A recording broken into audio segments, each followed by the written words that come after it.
Bueno, se están... Ok. Entonces, vamos a ver ahora la contraparte de lo que es este, el trastorno de metabolismo del potasio. ¿Ya? Entonces, para eso, a ver, no sé, quiero agrandar. Ya, correcto. Entonces, vamos a admitir.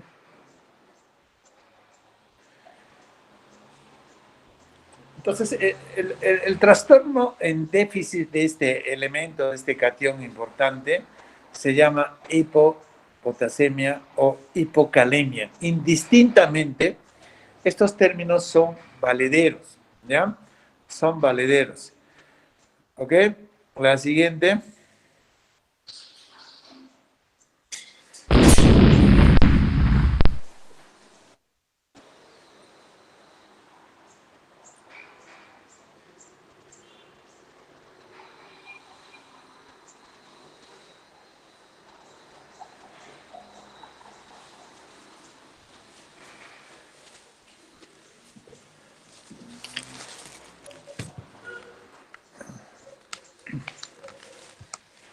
A ver, un ratito. Estoy que... Wow, estoy que... Este es un problema.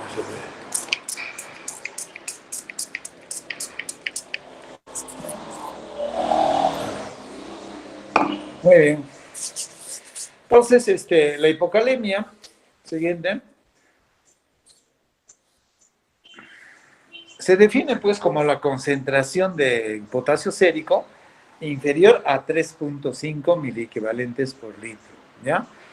Es otra de las alteraciones electrolíticas más frecuentes en la práctica médica, en la práctica hospitalaria, y en todas las unidades críticas, sea emergencia o sea unidad de cuidados intensivos, ¿no? Y aparecen, fíjense, mira, en el 20% de los pacientes hospitalizados. 20% de los pacientes hospitalizados. Siguiente. En cuanto a la clasificación, igual que en el caso de la hipercalemia, ¿no? Clasificamos en leve, ¿ya? Moderado y severo o grave.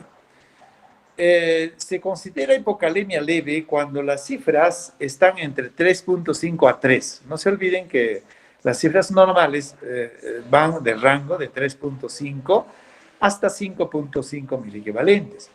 Entonces, como verán, en el caso, igual que en la hipercalemia, ¿no? Van de 0.5 en 0.5, ¿ya?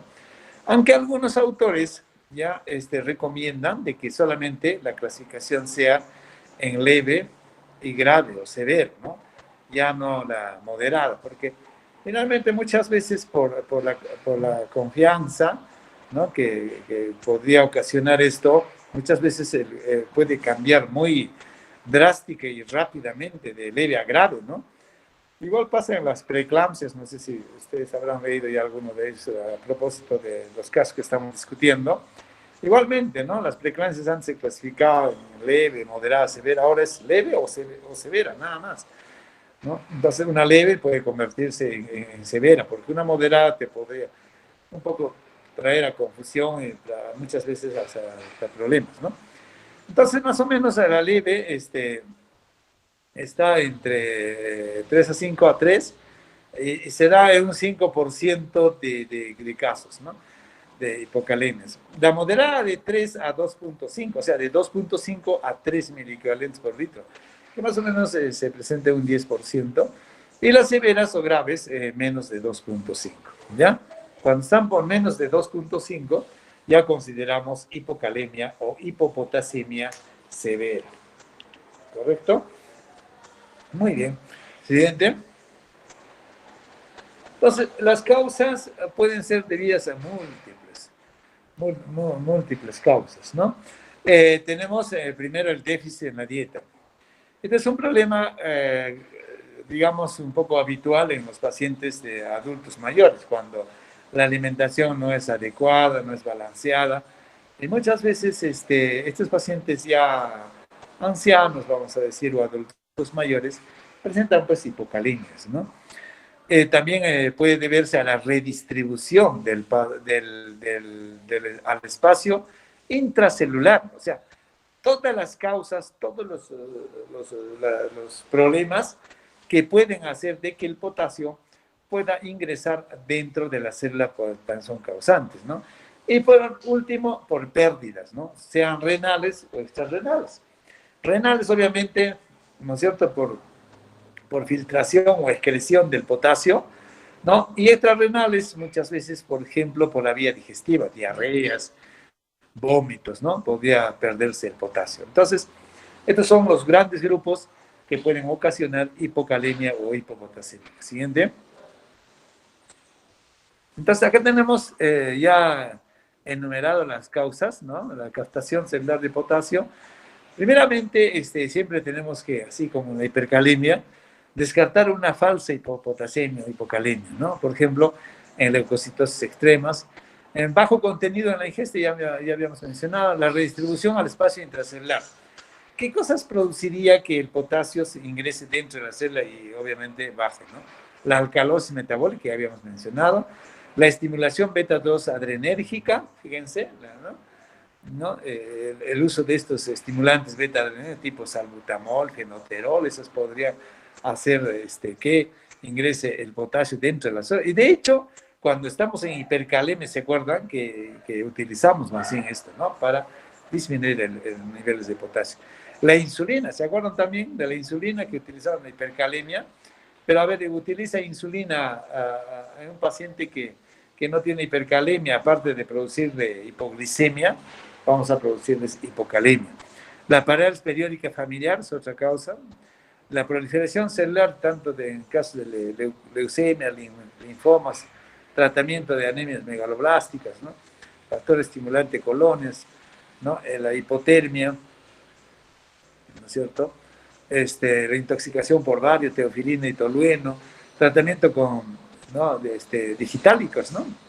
La intoxicación digital podría llevar a una hipocalemia, ¿ya? A una hipocalemia. Las pérdidas extrarrenales también, ¿no?, producen como las diarreas, las fístulas, que podrían producir. Cuidado, en una diarrea no solamente se pierde agua, ¿no? Se pierden electrolitos importantes, como siempre les ando diciendo, ¿no? Aparte de también equilibrio ácido básico. O sea, en una diarrea puedes perder sodio, puedes perder potasio, puedes perder calcio, en fin, ¿no? Por pérdidas cutáneas como las quemaduras extensas, vómitos, en fin. Y pérdidas renales, ¿no? Con tensión arterial normal, por ejemplo, tenemos en los vómitos, diuréticos. Ojo con el uso de los diuréticos, sobre todo en pacientes que tienen función renal normal. Estos diuréticos potentes como la furosemida, bumetamida, ¿no? La aspiración gástrica, trastornos tubulares, los aniones no reabsorbibles, hipomagnesemia. La hipomagnesemia es un causante también de que el potasio puede bajar, ¿no? Y en casos con hipertensión, hiperactividad del mineralocorticoide, tenemos cuando la renina es baja y hipoaldosteronismo primario, ¿no? Entonces, en este caso, obviamente no hay reabsorción del sodio y no hay eliminación pues, del potasio. Pero cuando hay hipertensión y hiperactividad, entonces pasa lo contrario, ¿no? Hay mucha reabsorción. Ya bueno, voy a admitir el último, no vamos a estar admitiendo toda la hora. Cuidado, tienen que estar por máximo pues 10 minutos del inicio de las clases, ¿no? Muy bien. Entonces, con reninas bajas, reninas altas también, como el síndrome de Cushing, la estenosis arterial renal, hipertensión maligna, y con hipertensión y su actividad mineralocorticoide, como el síndrome de Liddle, que es una tubulopatía, ¿no? Entonces, todas estas causas podrían ser las que van a producir pérdidas renales. Siguiente. En cuanto a la redistribución del espacio intracelular, ¿no?, existen numerosas causas que de hipopotasemia secundarias al desplazamiento del potasio hacia el interior de las células. ¿En qué casos? Por ejemplo, el aporte exógeno de insulina o su liberación endógena tras una carga de carbohidratos, ¿no?, puede producir este problema de hipocalemia. La estimulación beta-adrenérgica, como ya hemos mencionado, la alcalosis metabólica, la parálisis periódica hipopotasémica, los estados de anabolismo, En fin, en cuanto a la estimulación beta-adrenérgica, tenemos las catecolaminas, fármacos agonistas beta-adrenérgicos. En los estados de anabolismo, el aumento de producción de células sanguíneas que va a conllevar a la hipocalemia, como en el caso de las leucemias. Siguiente. Dentro de las pérdidas extrarrenales tenemos las pérdidas digestivas, en caso de vómitos, por ejemplo, aspiración gástrica, fístulas, gastroenteritis baja, diarreas profusas, ¿no? Etcétera. Abuso de laxantes, también cuidado, quemaduras extensas, en fin. Y de otra forma, las pérdidas renales, no nuevamente el uso de diuréticos, es otra forma también de poder describir estas causas de hipocalemia. Siguiente. ¿Cuáles son las manifestaciones clínicas? ¿Cómo yo reconozco que un paciente está haciendo hipocalemia? La magnitud de los síntomas es proporcional al grado y duración de la reducción de potasio, ¿no? Obviamente. Los síntomas aparecen cuando el potasio sérico cae por debajo de 3 miliequivalentes, ¿no? No necesariamente cuando ya empieza el 3.5, 3.2, 3. Sino menos de 2, de 3, ¿no? Entonces ahí ya hay un poco de manifestaciones clínicas. Ahora, exceptuando los pacientes con patología cardíaca consistentes, como la isquemia miocárdica, insuficiencia cardíaca, hipertrofia ventricular izquierda, en los que favorece el riesgo de arritmias, ¿no? Entonces vamos a encontrar pacientes con arritmia. Igual que en la hipercalemia, ¿no? Arritmia, disritmia. Siguiente. Va a haber manifestaciones neuromusculares, ¿no? Hipocalemias leves o moderadas, por ejemplo, que tendría que ser desde 2.5 a 3.5, leve, moderada, ¿no? Porque menos de 2.5 es grave. Entonces, cuando están entre 2.5 a 3.5 aparecen síntomas de debilidad que comienzan en las extremidades y avanzan al tronco. En las graves, ¿no? En las graves aparecen calambres, esto es importante, cuidado. Hilio intestinal. Podría el paciente estar con hilio intestinal distendido el abdomen y llega pues gritando de dolor a la emergencia. Y si tienes un cirujano ahí que no analiza, no evalúa, no conoce qué son estos trastornos del metabolismo, hasta pueden abrirle la barriga, ¿no? Si es que está distendido, con peristalsis totalmente disminuida o anulada, con distensión y doloroso, ¿no? Que solamente, por ejemplo, en este caso, corrigiendo el potasio puede solucionar el problema, no necesitas ninguna intervención quirúrgica. Puede haber arritmias cardíacas, ¿no? Siguiente. Cuando es grave. Fíjense las características electrocardiográficas de la hipocalemia, ¿no? Hay aumento de la amplitud de la onda P. Fíjense la onda P. Hay una amplitud, está ensanchado, ¿no? La prolongación en intervalo PR, fíjense, PR, ¿no? Está prolongado.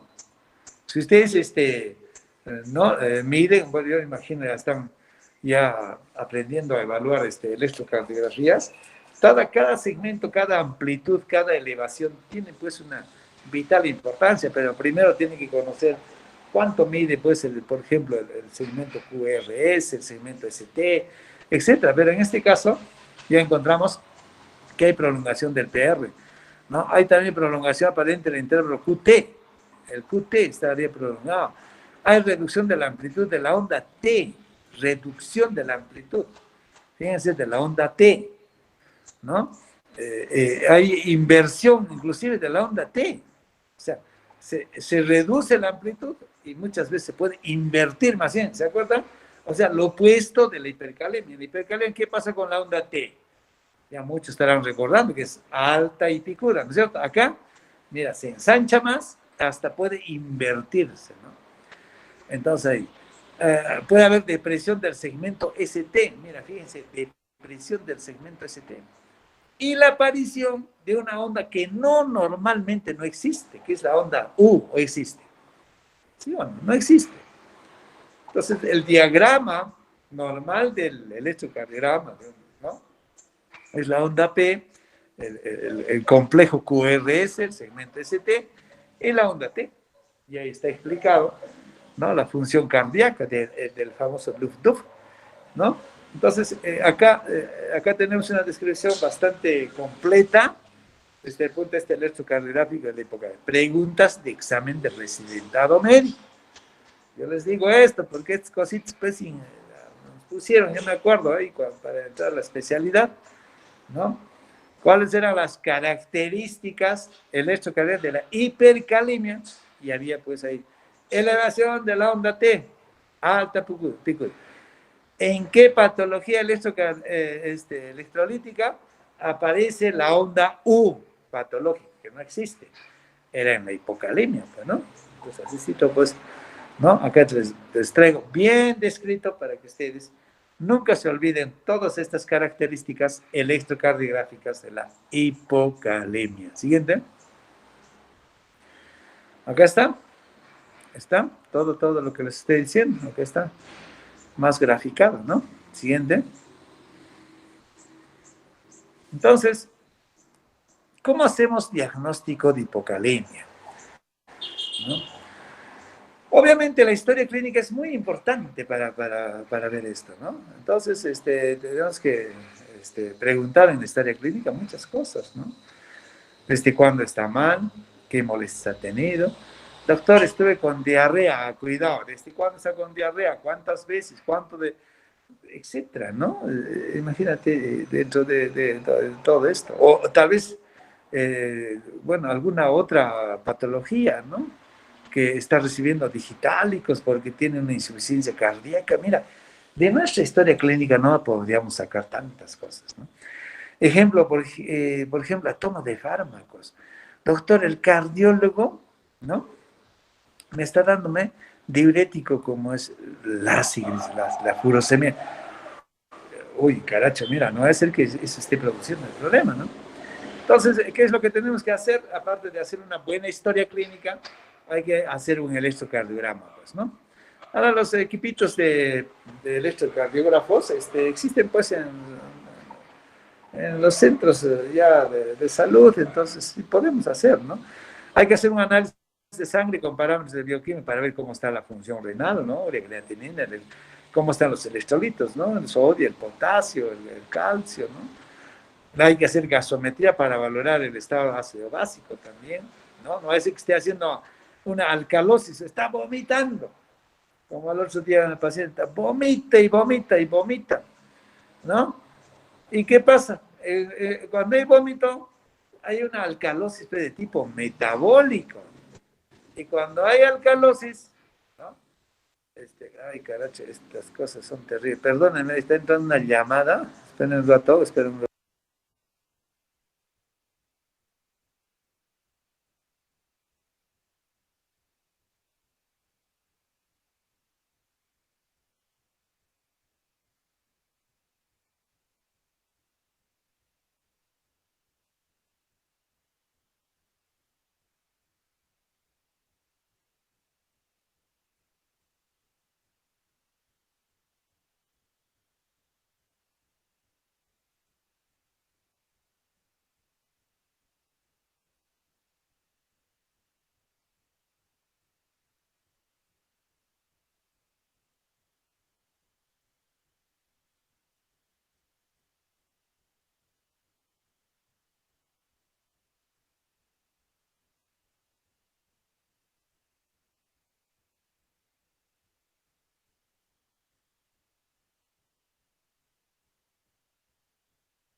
Hola, hola. Hola, ¿me escuchan? Sí, Hola. doctor, sí se le escucha. Ya. Va a disculpar que pasan estas cosas, ¿ah?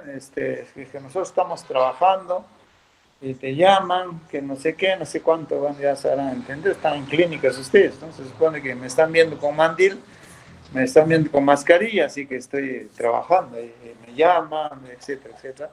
Entonces va a haber momentitos, si es que en casos muy necesarios, voy a tener que cortar y decirles, ¿ya?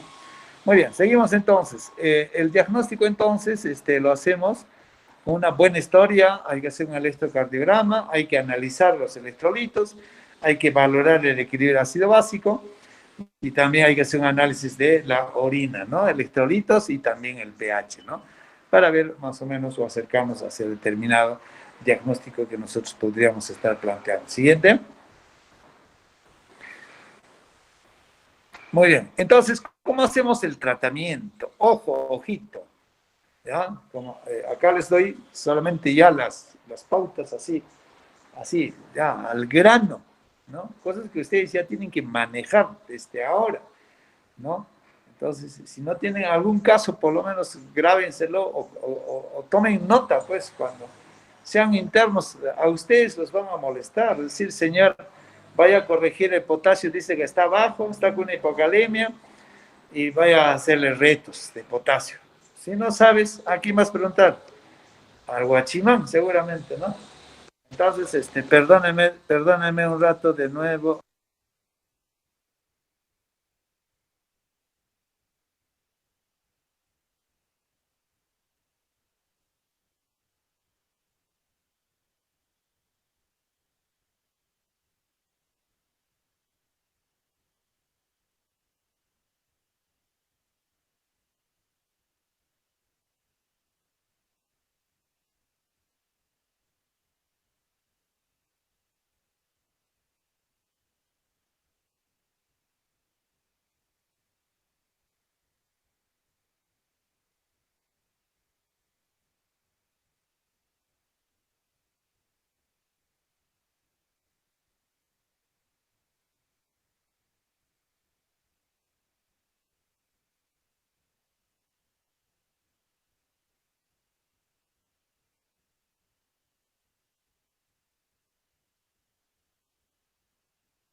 Ya, entonces les estaba diciendo que el tratamiento, ya, el tratamiento de la hipocalemia va a depender pues de, de la severidad del caso, ¿no? No es igual tratar una hipocalemia leve, una moderada, una severa, ¿no? Entonces, sobre todo, debemos, digamos, considerar cuando las hipocalemias son severas, ¿no?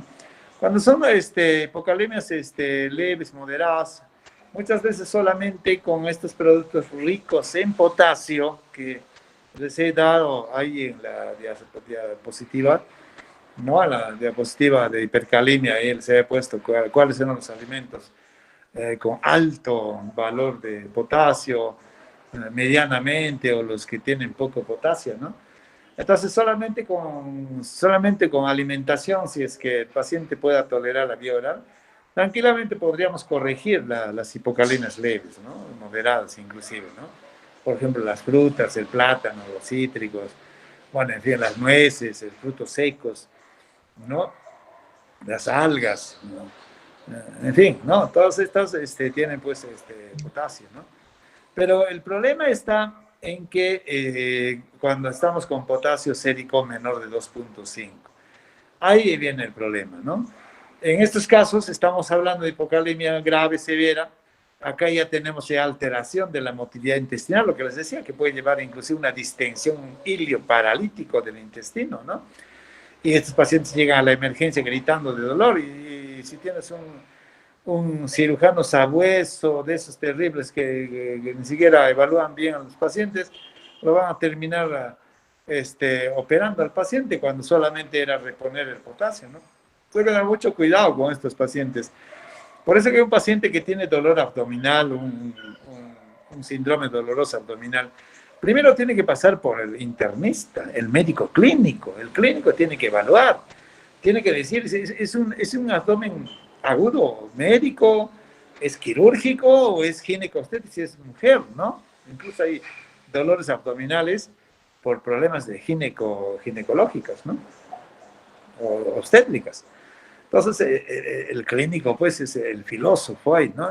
Tiene que decir, no, acá esto es quirúrgico. Ya, señor, recién lo pasa al cirujano o al ginecólogo, ¿no? Pero si lo mandas directamente al cirujano, tal vez lo opera y después cuando te lo trae a ti para evaluar, así, oye, si esto era solamente cuestión de reponer el potasio, está con una hipocalemia severa. ¿Por qué le han ido a rajar la barriga a ustedes, no?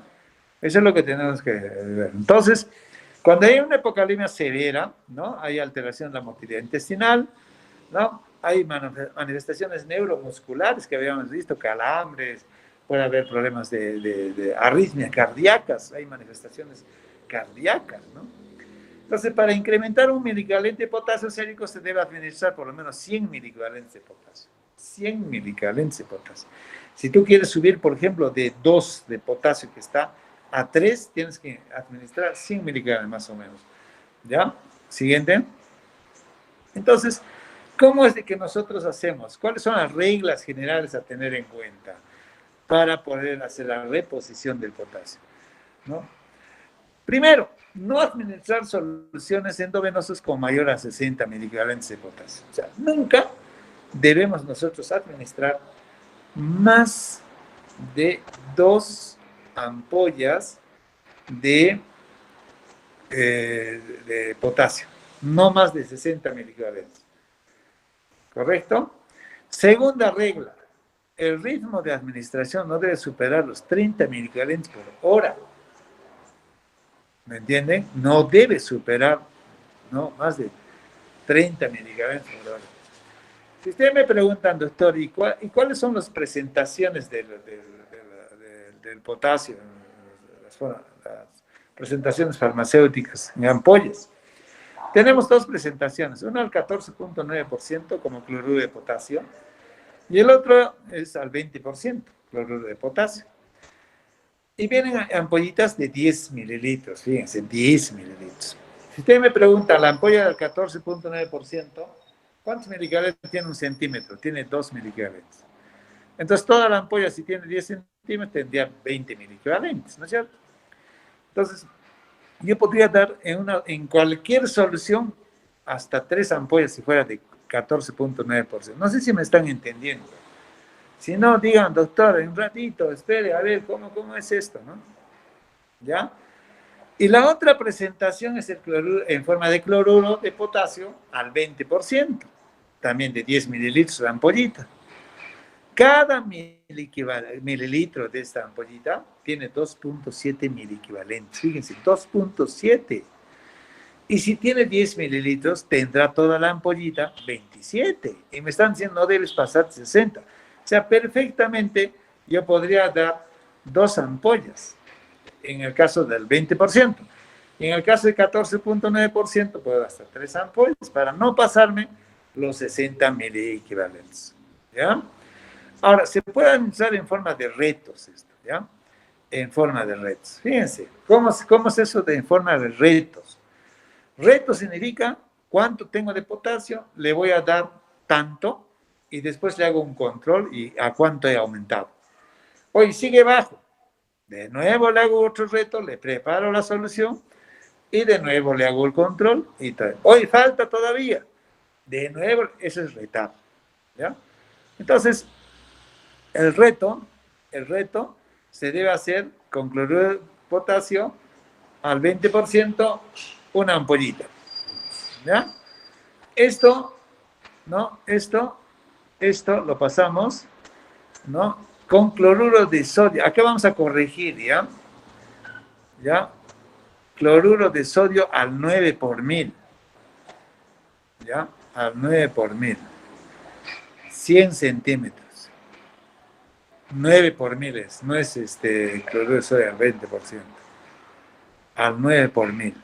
O sea, esos frascos de 1 litro, con etiqueta azul, es al 9 por mil. Entonces de ahí sacamos 100 mililitros y lo ponemos al Volutrol y le ponemos una ampolla de potasio al 20%.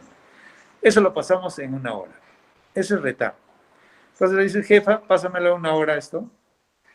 O si no, agarramos 2 ampollas, el siguiente, ¿cierto? 2 ampollas de cloruro de potasio al 20%, más cloruro al 9 por mil, pero ya no 100 nomás, sino 200 mililitros. Y lo pasamos en 2 horas. A ver, en el primer caso, estamos, ¿no es cierto?, dándole solamente 27 miliequivalentes, ¿no es cierto? En el siguiente caso, le estamos dando, ¿cuánto? 2 ampollas, 27 por 2, parece que no saben. 54, ¿no es cierto? Entonces, no me estoy pasando los 60. Mire, fíjense acá la primera regla, no me estoy pasando. ¿Qué pasa si por ahí, ¿cómo se llama? Alguno de ustedes dice, doctor, y le puedo dar cloruro de potasio 3 ampollas con 300 mililitros y le pasaría en 3 horas? ¿Qué harían ustedes? ¿Cuál sería vuestra respuesta? Ya no sería, pues. Porque 3 ampollas por 27, 27 por 3, ¿cuánto es? Sería 91. 81, ¿no es cierto? 81 o 21. ¿No? 81. 81. ¿Te has pasado o no los 60? Te has pasado. O sea, no, eso no existe. Nunca. Nunca van a ver, ¿no? Preparados de cualquier solución, ¿ah? Donde ustedes vean 3 ampollas de potasio. Nunca. Nunca. Hasta 2 ampollas pueden, al 20%. Si fuera al 14.9%, sí sería, ¿no es cierto? Entonces, bueno, esa es la situación. Entonces, ¿cuál es la regla mnemotécnica? ¿Qué hacen ustedes? Dice, jefa, ¿a quién les decimos jefas en el hospital? Yo por Enfermera. A las enfermeras, yo les digo jefas, ¿ya?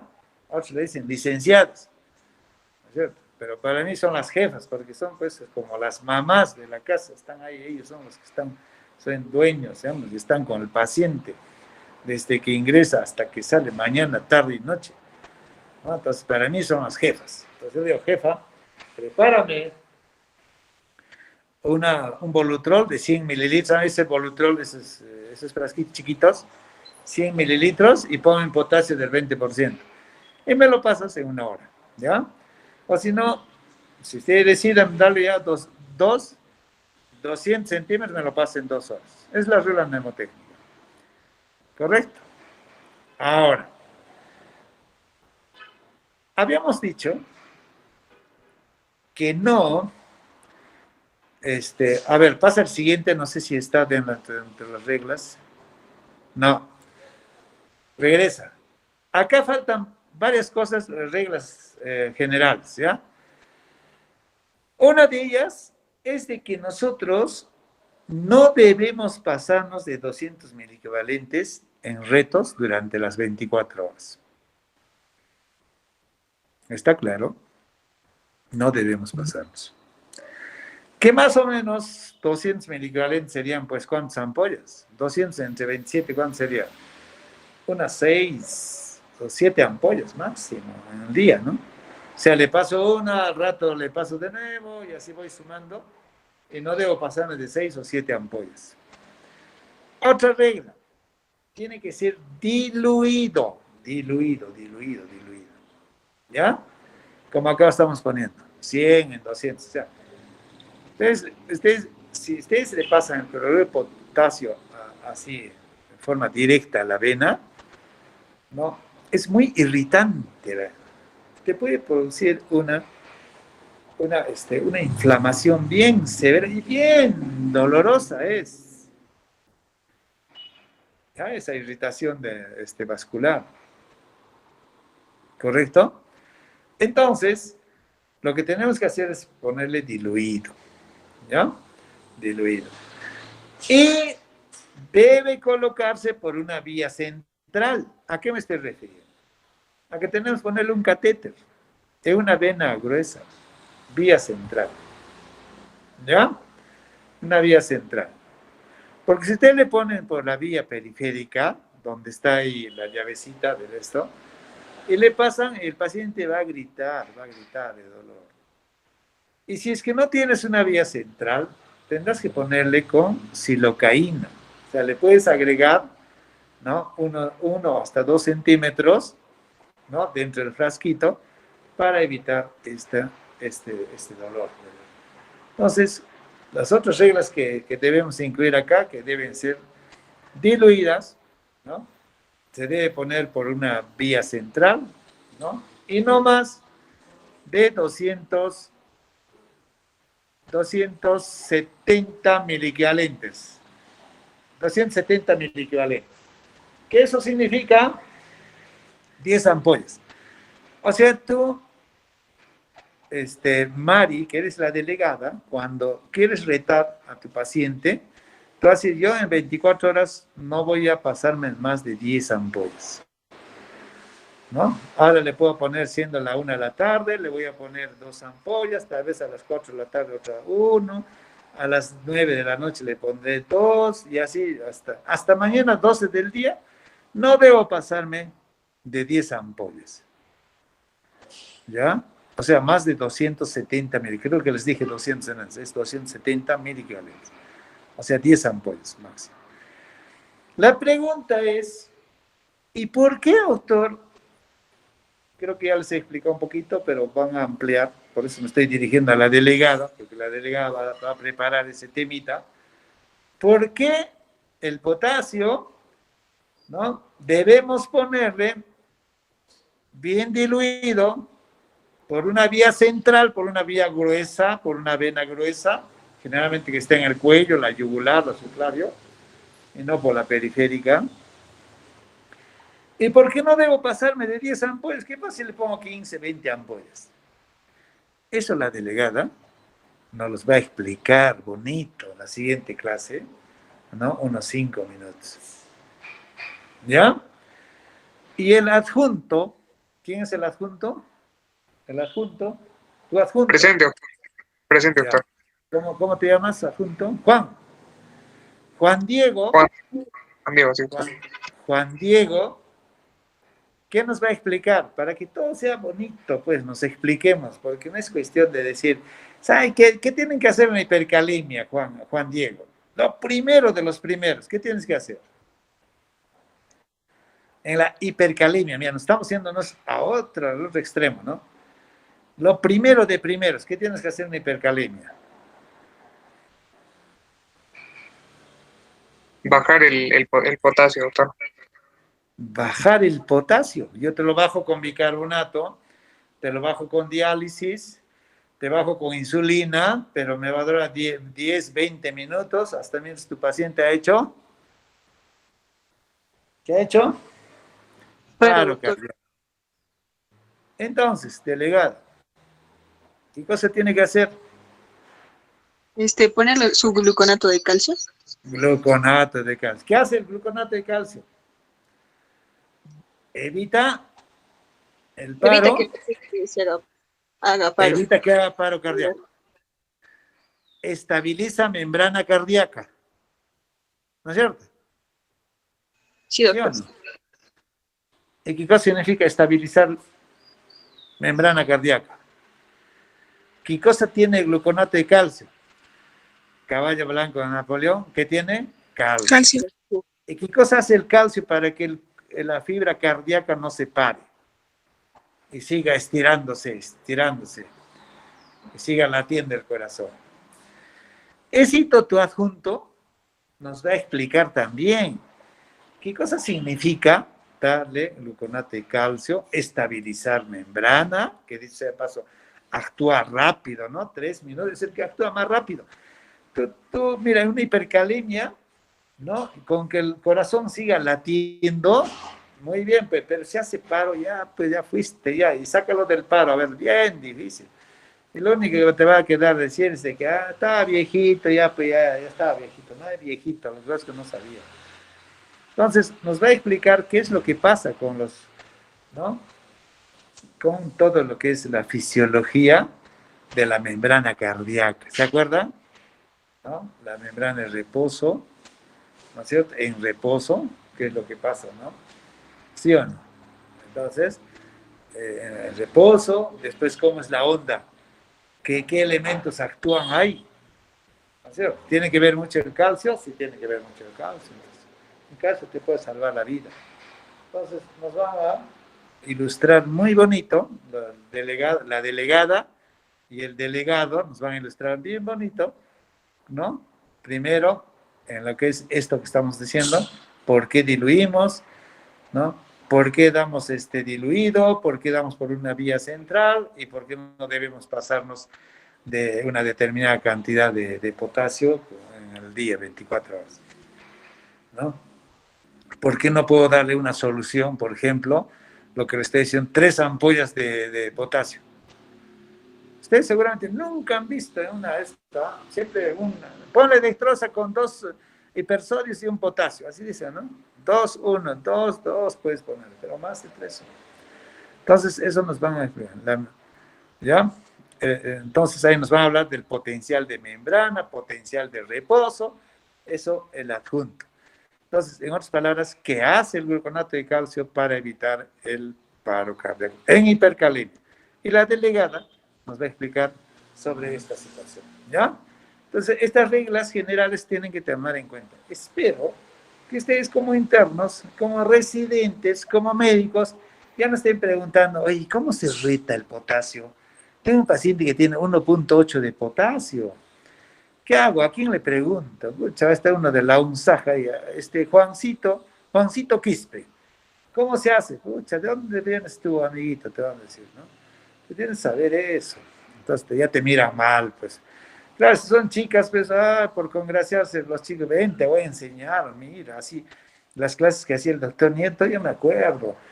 Claro que ahorita ustedes hasta ser internos se van a olvidar, pero cuando ustedes recuerden y repasen, ¿no es cierto?, estas clasecitas, o lean un libro, se les va a hacer tan rápido aprender o solamente recordar.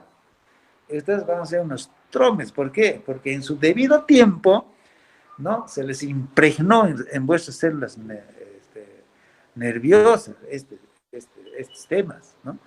Pero si nunca has escuchado sobre este tema, peor estabas durmiendo en las clases, ¿no es cierto? O peor lo dejas pues corriendo ¿no? tu clase y te vas pues a otro sitio y no has escuchado, ¿no? Es bien difícil. Aprender en ese momento ya es difícil. En cambio, recordar es más fácil, ¿ya? Entonces, con lo que van a hacer los delegados, creo que la cosa vamos a redondear y ustedes van a hacer unos tromes, ¿no? Manejando sodio, como hemos visto, ¿no? Pues se da todas las claves, ya más que eso, ¿qué cosas más se les podría dar, no? De cómo manejar el sodio, tanto la hipernatremia, la hiponatremia, ahora la hipercalemia, pero son unos tromes, güey. ¿Qué más? ¿O quieren irse a aprender a Caetano? No les van a enseñar así. No les van a enseñar así. ¿Ya? Yo les aseguro. Si no, llamen a uno de Caetano, digan, no, no les enseña así. Ven, te voy a enseñar, caracho. Así. ¿Ya? Listo. Vamos ahora con metabolismo del calcio, fósforo y magnesio. Muy bien. Ahora vamos, continuamos, así vamos a aprender como jugando estos trastornos electrolíticos. Es muy, muy bonito, siempre y cuando que usted le encuentre el gusto, pues si no le encuentra el gusto, usted tiene que disfrutar de lo que aprende. Y si no, dígame, doctor, ¿puede repetir, por favor? Tal vez nunca más este tema lo voy a leer. Tal vez nunca me van a enseñar, pues entonces, repítemelo. O quiero hacerle una pregunta, tengo una duda, ¿no? Entonces yo repito hasta que todos estemos a la par, ¿no? Y todos después de este curso salgamos, yo sé, quiero ser nefrólogo, quiero ser la competencia del doctor Nieto, tiene que decir, ¿no? Voy a ser nefrólogo, voy a ser igual o mejor que el doctor Nieto, así tiene que decir. Y cuando estén en el internado residentado o estén haciendo ya de médicos, si ustedes les preguntan o tengan algún caso de electrolitos, agua, equilibrio ácido básico o cualquier tema de nefrología, y alguien les va a preguntar, ¿y quién te enseña nefrología? Ahí sí necesito que tenga amnesia selectiva. No me acuerdo su nombre del doctor que me enseñó el curso de nefrología. No me acuerdo. No sé, tal vez creo que así Marco Quispe, creo que así Valentín Sote, creo que ha sido no sé quién, pero no. Doctor Nieto, ¿no lo conozco? No lo conozco, no sé quién será. ¿Ya? Cuando no sepan, nefrología. Muy bien, vamos con calcio. Siguiente. ¿Ya? Entonces vamos a hablar ahora del metabolismo del calcio. Y siempre, como siempre, yo mala costumbre tengo de hacerles un repasito de la fisiología, de la fisiopatología, para que ustedes pues puedan recordar y decir, caracho, mira esto, ahora sí, esto se queda en mi cabecita, ya no va a salir, ¿no? Esto lo estudié en fisiología, lo estudié en fisiopatología, pero no se quedó ambiguo. Ahora mira, con esta cosa ya redondeo, porque además de que yo tengo que diagnosticar y tengo que tratar. ¿Cuáles son las fibras normales del calcio? Normalmente el calcio sérico total está entre 8.5 hasta 10.5 a 11 miligramos por decilitro. ¿Ya? ¿No? Ahora, si quieren ustedes dar en el sistema internacional de moles por litro, lo dividen nada más entre 4, ¿ya? Y les va a salir en milimoles por litro. A ver, delegado, entonces, ¿cuánto sería el calcio total si fuera de 8.5 a 10.5? Vamos a poner 9.5 promedio, ¿ya? Mejor 10, para que sea más rápido. 10 miligramos. En milimoles por litro, ¿cuánto sería? 10. 2.5. 2.5. Ya, 2.5 milimoles por litro. Eso es lo normal. Y si yo te digo que tienes 2 milimoles por litro, quiero que me des en miligramos por decilitro. ¿Qué tienes que hacer? ¿Cuánto sale? 8. Eso, muy bien. Vas a multiplicar por 4. Entonces, si tienes 2 milimoles por litro, estás con 8, o ya está abajo. Estamos hablando de hipocalcemia. ¿Se dan cuenta que la cosa es tan sencillito, ¿no? Entonces, tengo los dos sistemas internacionales. ¿Por qué les digo esto? Si no, pregunten a vuestros compañeros que estamos haciendo las prácticas virtuales.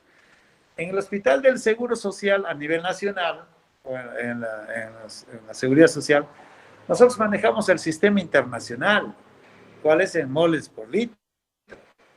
Hay algunos elementos que están en milimoles por litro, hay unos que están en micromoles por litro, como la creatinina, por ejemplo.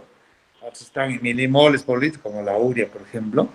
¿No es cierto? Y otros están en picomoles, etcétera, ¿no? Entonces, manejamos milimoles por litro. Entonces, de ahí viene el dilema, oye, ¿y ahora qué me hago? En miligramos estoy más habitual, En los libros también todo habla en miligramos, aunque ahora ya están hablando en moles. En el Lorena regionales, todo es en miligramos. Por decir, oye, entonces, ¿cómo me hago para convertir? Pues, vamos aprendiendo, pues vamos aprendiendo. Ya en las prácticas, pues vamos a ir también puntualizando algunas formas de cómo nosotros convertimos, ¿no? Pero lo cierto es de que el calcio es de 8.5 a 10.5, 11 miligramos por decilitro, ¿ya? En cuanto a la fisiopatología, ¿qué es lo que pasa cuando el calcio está bajo? ¿No? El calcio sérico está bajo. Inmediatamente hay la liberación de la paratormona, ¿ya? Liberación de la paratormona, ¿no? ¿Por qué liberación de la paratormona? Porque va a favorecer la movilización del calcio de los huesos y va a disminuir la eliminación renal porque te falta, pues, el calcio está bajo. Entonces, quien regula el metabolismo del calcio y de su primo hermano, que vamos a hablar ahorita, que es el fósforo, es a través de la paratormona. ¿Y quién produce la paratormona? La glándula paratiroides. Esos botoncitos que están detrás de la tiroides en el cuello. En el cuello tenemos la glándula tiroides. Detrás de esta tiroides hay 4 botoncitos, ¿no? Que son la paratiroides. Esas liberan la paratormona. Entonces, pasa, ¿no? Inmediatamente capta de que el calcio está bajo, se produce más paratormona y recurre, pues, quiero reponer. Esa es su chamba de la paratormona. Quiero reponer ese calcio que está bajo. ¿Y a dónde se va? Al almacén importante que es el hueso. El hueso es el almacén importantísimo del calcio, ¿ya? Casi todo el hueso es calcio, ¿eh? Por si acaso. Entonces va al calcio y saca, pues, el calcio para reponer, ¿no? Entonces, cuando nosotros tenemos una hipocalcemia, estimula la hidroxilación renal de la D3, ¿no? ¿Qué es lo que pasa? Ustedes saben que, ¿no? La D3, que es la forma activa de la vitamina D, porque la D2, por si acaso, es inactiva, no tiene nada que hacer. Y la vitamina D1, ustedes lo consiguen cuando están en el sol, o todos nosotros lo conseguimos. Cuando vas a la playa, dice, estoy absorbiendo la vitamina D1, eso se convierte en vitamina D2.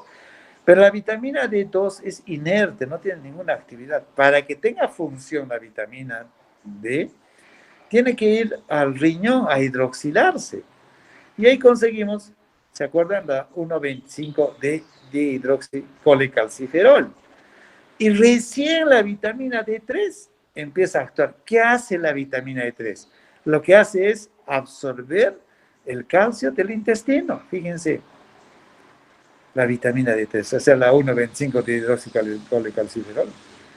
O si no, se va al riñón, dice, no, señor, riñón, no tienes por qué eliminar el calcio porque necesito, en el organismo está bajo. Mira, así recurre. Va al riñón, va al intestino, absorbe el intestino, en el riñón dice, bloquee. No puede perder.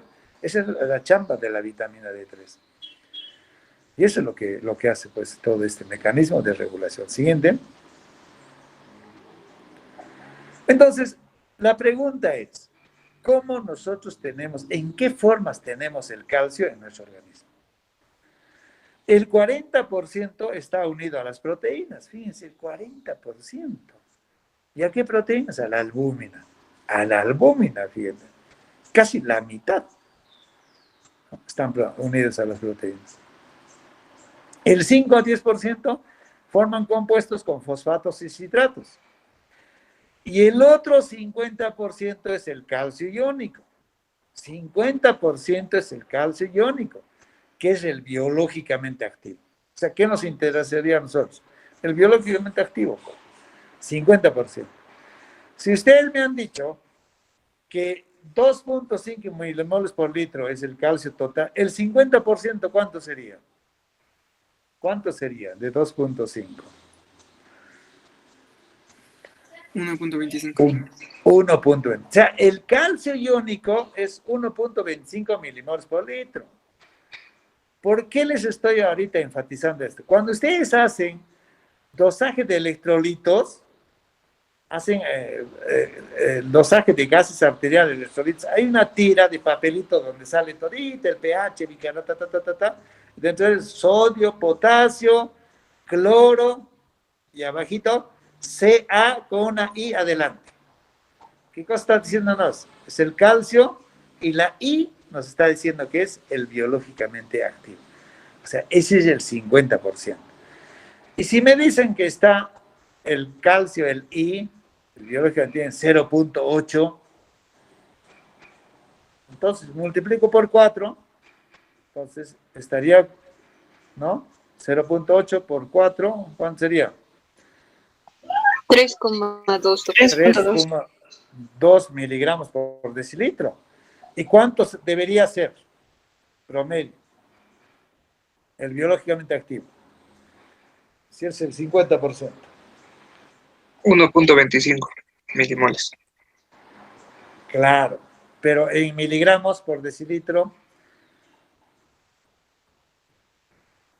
5. si es 5, pues, ¿no? ¿Qué pasa si yo tengo un Ca, una I adelante en esa tirita donde sale electrolitos, gases arteriales, ¿se acuerdan? Haga electrolitos, haga electrolitos, saca una tirita y te dice Ca con una I adelante, 0.7.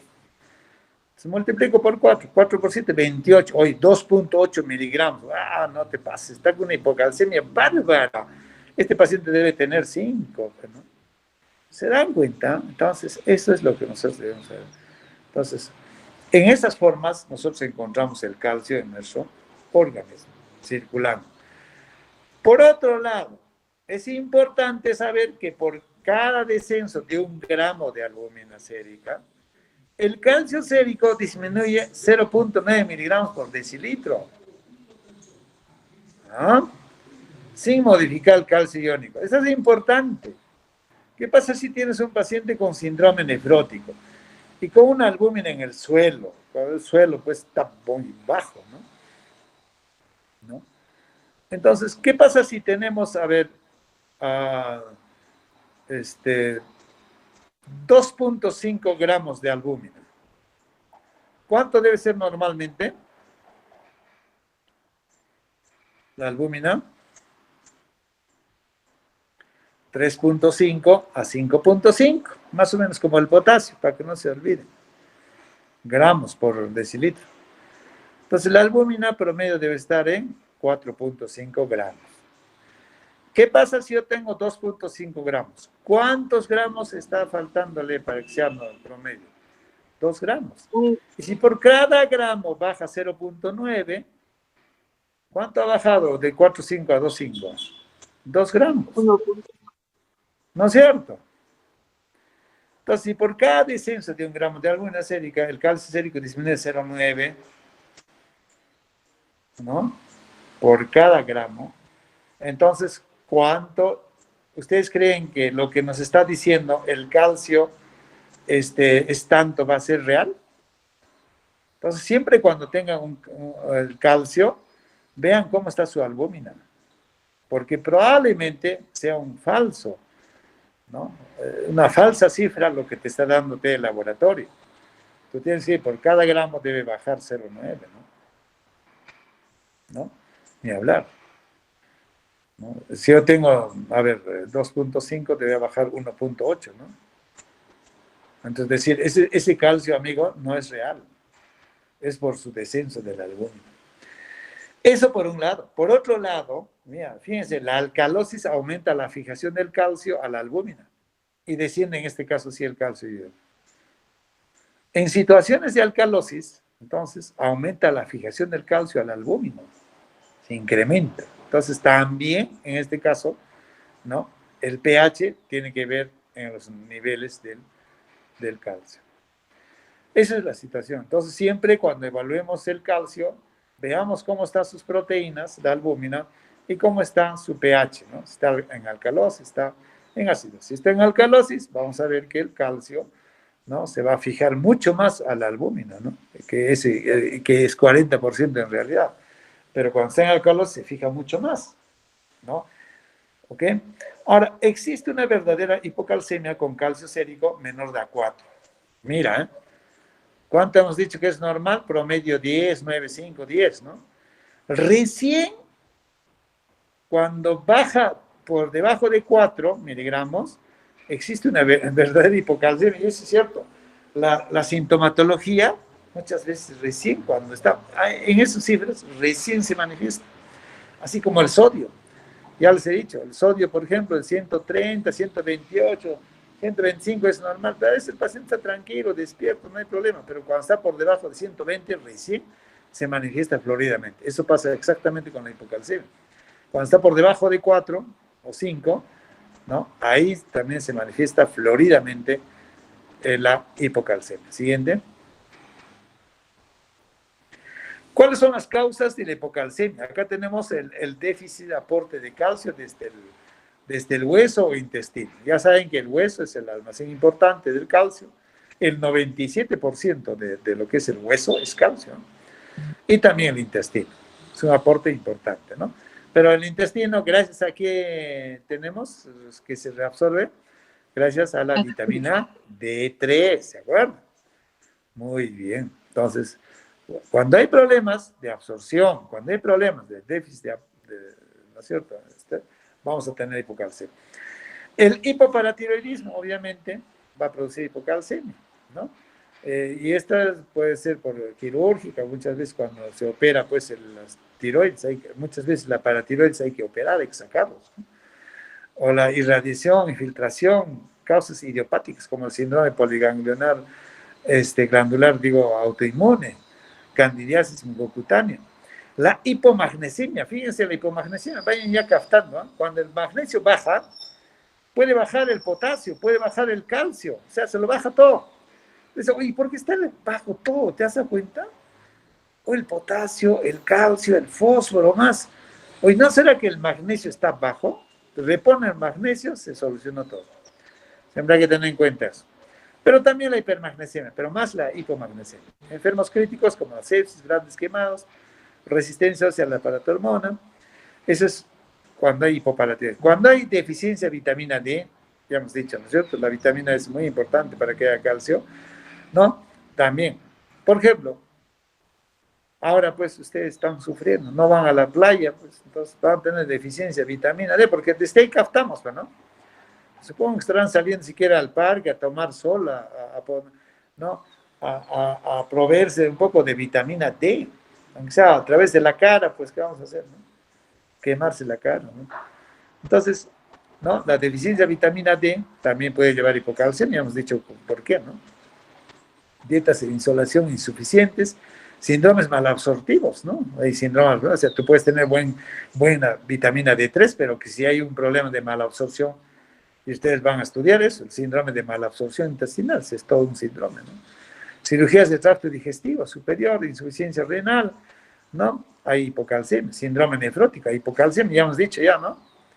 ¿Sí o no? La albúmina baja, el calcio también va a bajar, pero no es real, ¿no? Anticonvulsivantes como la difenilidantoína, barbitúricos, raquitismo dependiente de la vitamina D tipo 1, raquitismo dependiente de la vitamina D tipo 2, resistente a la vitamina D. Entonces, todas estas van a producir deficiencia de vitamina D, lo cual también va a producir hipocalcemia. Siguiente. La hiperfosforemia, fíjense, otra causa importante. Cuando el calcio baja, su primo hermano sube, ¿no? El fósforo. O al revés pasa también. Cuando hay hipercalcemia, el fósforo baja. Es como un columpio, ¿eh? Por si acaso. Usualmente, ¿no? Entonces, cuando hay hiperfosfatemia, cuando hay citólisis tras quimioterapia, por ejemplo, cuando pacientes con cáncer reciben quimioterapia, puede haber citólisis, destrucción de las células, radomiólisis. En las pancreatitis agudas, cuidado, ¿no? Puede haber hipocalcemias, ¿no? Donde hay calcificación de tejido blando, ¿no? El síndrome del hueso hambriento, metástasis osteoblástica en cánceres que afectan a los huesos, exceso de captación ósea de calcio, puede haber mucha captación de calcio en el almacén, ¿no? Y entonces no tienes calcio en la circulación, pues, ¿no? Siguiente. Entonces, ¿qué es lo que pasa? Eso ya hemos dicho, ¿no? Que el calcio cuando baja se activa la paratormona hace que haya absorción del calcio a nivel, ¿no es cierto? Absorción de calcio, aumenta disminuye la reabsorción de fosfatos, aumenta la síntesis de la 1,25 de hidroxicalicalciferol, va a haber reabsorción de óseo. La idea es de que el calcio se nivele, ¿no? Es lo que pasa. Siguiente. ¿Cuáles son los signos y síntomas de la hipocalcemia? O sea, ¿cómo yo diagnostico la hipocalcemia? Hay signos tempranos como parestesis peribucal, una especie de calambres, ¿no? A nivel de la boca, de los labios. Puede haber tetania, empieza de pronto a contraerse la musculatura, ¿no? Sobre todo de la mano, de los pies, ¿no? Entonces, ¿qué me está pasando, no? Acá se está contrayendo, no puedo estirar bien, ¿no? Esos son signos tempranos. Y los signos tardíos tenemos el espasmo carpopedal. Entonces la mano se puede quedar así, ¿no? Espasmo, así. O los pies también, ¿no? Entonces puede haber. El signo de Trussell. ¿Cómo es el signo de Trussell? Tú haces una percusión de la musculatura del brazo, ¿no? Y como respuesta vas a hacer que se contrae el brazo, ¿no? Se contrae. O si no, lo puedes provocar, ¿eh? Este signo de Trussell. Insuflas con el manguito del tensiómetro, insuflas, lo pones ahí en el brazo y la respuesta va a ser que el brazo inmediatamente, ¿no? Reacciona así, haya como espasmo, ¿ya? Entonces, puede ser espontáneo o puede ser estimulado. El signo de Chebostek. El signo de Chebostek también puede haber espontáneo, o sea, una parte, la hemicara, ¿no? Sobre todo la región malar, se contrae la musculatura, ¿no? Se contrae. O si no, lo puedes provocar, haces una percusión, ¿no? Siguiendo el nervio. Ahí sí me tienen que ustedes ayudar. ¿Qué nervio pasa por la región malar? Levántese seguro, el facial. Pero quiero que revisen, ¿no? Si es el nervio facial o el maxilar superior. Lo cierto es de que si tú percutes, no sé si me están viendo, yo percuto la región malar, ¿no? Voy a provocar de pronto que el paciente de pronto contrae toda la musculatura de la región malar y hay una asimetría de la cara, ¿no? Hay una asimetría, ¿no? Una hemicara está contraída y el otro. Es el signo de Chebostek. Puede ser espontáneo o puede ser estimulado. Esos son los signos tardíos de la hipocalcemia. ¿Ves? ¿Se dan cuenta? Y les había dicho que esto sobre todo se presentaba cuando el calcio total bajaba hasta 5, 4, ¿no? No tanto es cuando está 8, 5, 8, 7, ¿no? Hay que tener mucho cuidado. Puede haber también confusión. Y los signos graves de hipocalcemia, ¿no? Puede producir convulsiones, puede haber edema de papila, el QT largo, ya saben dónde está el QT, ¿no? ¿Cómo está el QT? El QT se alarga. Entonces, la regla mnemotécnica es de que en hipocalcemia el QT se alarga. En hipercalcemia el QT se acorta. ¿Ya? Hipo se alarga. Hipercalcemia se acorta. Pregunta de examen, pues, pregunta de examen, ¿no? Entonces, estos QTs largos pueden provocar una insuficiencia cardíaca, ¿no? ¿Se dan cuenta? Entonces, nosotros, ¿no? Cuando el paciente de pronto empieza a contraer la mano, empieza a producir tetania, ¿no es cierto? O la musculatura, no sé, de la cara o de algunas regiones, de pronto dice, tiene tetania, ¿no? O ya tiene espasmo carpopedal, ya tiene signo de Trussell, a ver, vamos a estimular, o de pronto el paciente viene así contraído ya su mano, Trussell, ¿no? O le estimulo pues con el manguito, el Chebostek, confusión, y cuando es grave, oye, cuidado, que esté convulsionando por calcemia, que el QT ya esté largo, esté haciendo una insuficiencia cardíaca, ¿no? Entonces, así van a reconocer ustedes la sintomatología de hipocalcemia. Siguiente. ¿Cómo tratamos? ¿Qué hacemos entonces? ¿No? Si nosotros tenemos una hipocalcemia. ¿Sí?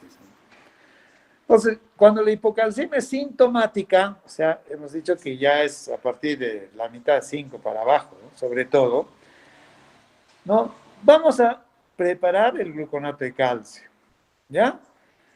¿Para qué nos servía delegado adjunto el gluconato de calcio? Doctor, para evitar que el Ah, paciente haga paro ¿En qué patología? en una hipercalcemia. Hiper, No, perdón, una hipercalemia. Hipercalemia. Hipercalemia. hipercalemia, lo que tú vas a revisar, ¿no es cierto? Sí, perdón, O en sea, una hipercalemia. ya, y les había dicho, una ampollita de gluconato de calcio puede salvar la vida del paciente, ¿no? ¿Y qué les había dicho a ustedes? Que debemos ponerle inmediatamente. Inmediata, stop significa. ¿Por qué? Ahora les voy a explicar cómo debe ponerse en realidad habitualmente el gluconato de calcio en caso de hipocalcemia, ¿no? Fíjense, cada ampollita de gluconato de calcio tiene 600 miligramos de calcio elemental. Perdón, 90 miligramos de calcio elemental, una ampolla. ¿Ya? Entonces, acá te está diciendo que debemos utilizar gluconato de calcio al 10%, 600 miligramos. O sea, 600 miligramos de calcio elemental. O sea, más o menos 6 ampollas. ¿Ya? Esas 6 ampollas lo tienes que pasar durante el día. ¿Ya? 100 mililitros de dextrosa más 300 miligramos de gluconato de calcio en 20 minutos. O sea, la mitad de las 6 ampollas, 3 ampollas. 300 miligramos. Y lo tienes que pasar en 20 minutos. La teoría es entre 10 a 20 minutos. Eso es lo que tienes que pasar. Y los otros 3 ampollas, 300 miligramos, lo debes pasar diluido en 1000 mililitros y en el resto del día, de 24 horas. Señor Palazzo utiliza 6 ampollas, 3 ampollas, lo pasas en 15 a 20 minutos y el resto en el resto del tiempo, en 24 horas. ¿Qué estamos viendo acá? Primero tienes que diluir y tienes que pasarle lento, ¿sí o no? Entonces, tu pregunta adjunto es, ¿por qué, doctor, lento, ¿no? Y diluido? Porque si lo pasas rápido, puedes provocarle arritmia cardíaca. ¿No es cierto? Eso es, arritmia cardíaca. Entonces, por eso es que se le pasa lento y bien diluido. Pero ahí ya la delegada general está diciendo, a ver un ratito, a mí en hipercalcemia y por hiperpotasemia, el paciente está que puede hacer un paro cardíaco. Y ya lo va a pasar en 20 minutos. Está loco, el doctor se está contradiciendo. No, pues, es una excepción. En la hipercalemia es una excepción que tienes que pasarle al toque sin diluir. La ampolla lo partes, ¡pac! Jeringa y le pasas a la vida. ¿Qué es lo que pasa? Si yo le paso así tan rápido, si no lo diluye y le paso en un tiempo determinado, va a producir arritmia cardíaca. Entonces, en las hipercalemias, yo prefiero que el paciente salga en arritmia a que me haga paro cardíaco. Esa es digamos, la explicación por qué nosotros en hipercalemia pasamos rápido. Pero en realidad el gluconato de calcio debe pasar lento, así como estamos diciendo, ¿ya? Esta es una forma entonces de pasarle el gluconato de calcio en 24 horas. La otra forma es que le des el gluconato de calcio al 10%, una ampolla cada 8 horas. ¿Ya? Igual en 10 a 15 minutos, hasta 20 minutos le puedes pasar cada 8 horas. Por lo menos 3 hasta 5 días. En las hipocalcemias agudas sintomáticas. ¿Está claro? Tienen 2 formas de corregir el calcio que está bajo la hipocalcemia. ¿Ya? Esos son los agudos. En los crónicos, vamos en forma de carbonato de calcio, 1 gramo, 3 veces al día, ¿no? Y el calcitriol, ¿no? 0,25 microgramos por día, vía oral. Puedes dar hasta 1 microgramo, ¿no? 1 microgramo.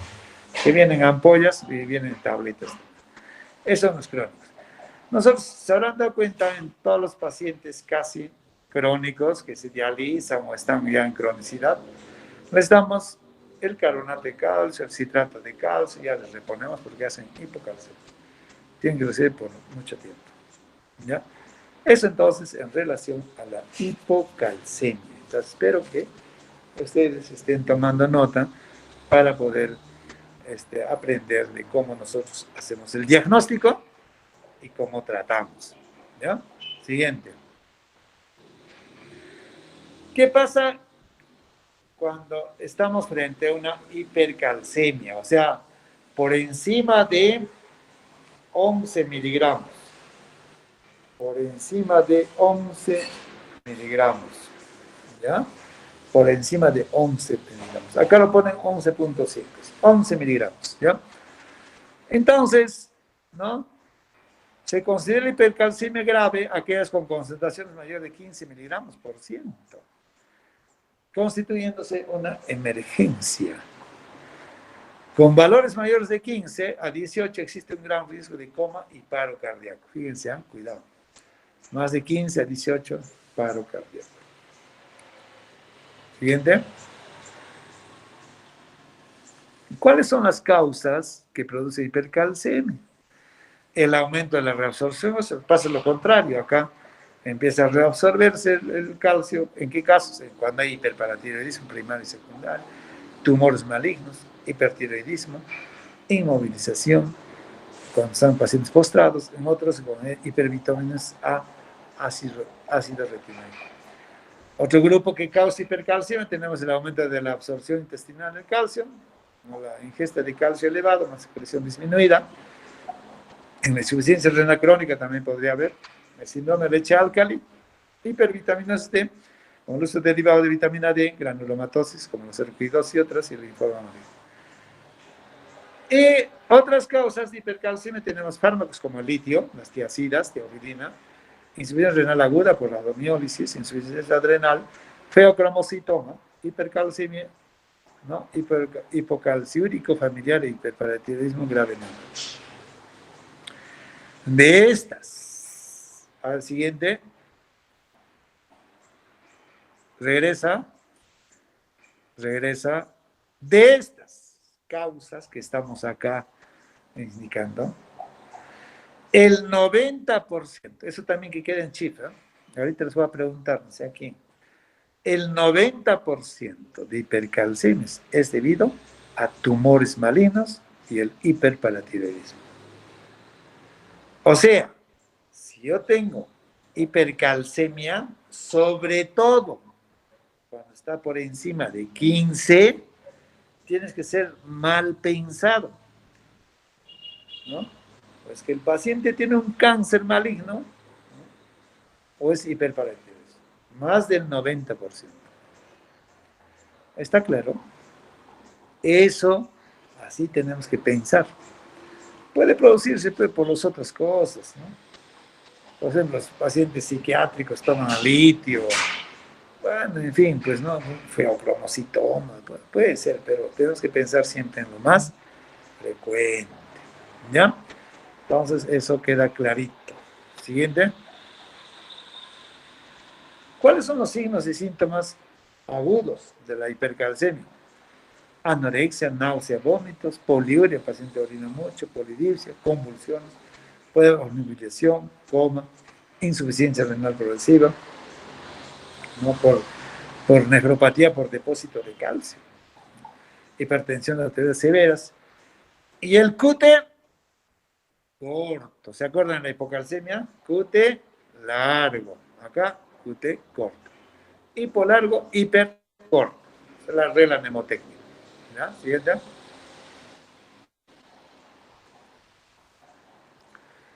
Y cuando es crónicos, lo que hemos revisado anteriormente es agudos, y cuando es crónicos, ¿qué vamos a poner? Cálculos por calcio en los riñones, en la vía urinaria.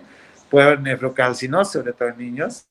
Puede haber insuficiencia renal crónica por depósito de calcio.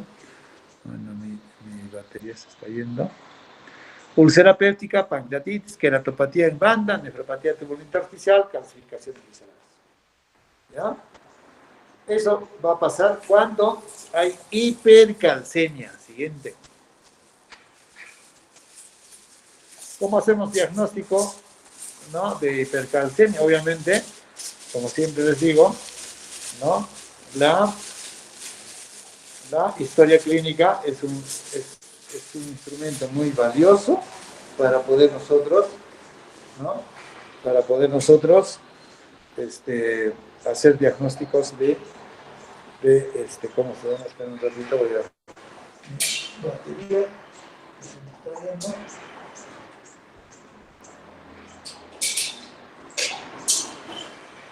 Se me está yendo mi batería.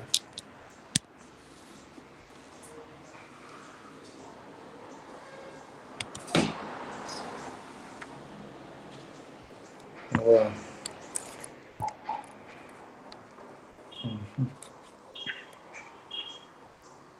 Que voy a poner acá.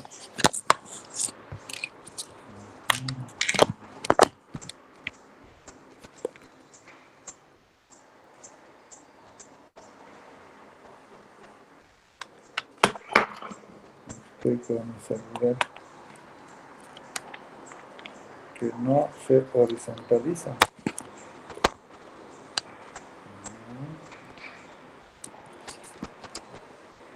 Ya, entonces la anamnesis es importante, hay que averiguar cuánto tiempo, la evolución tiene los síntomas.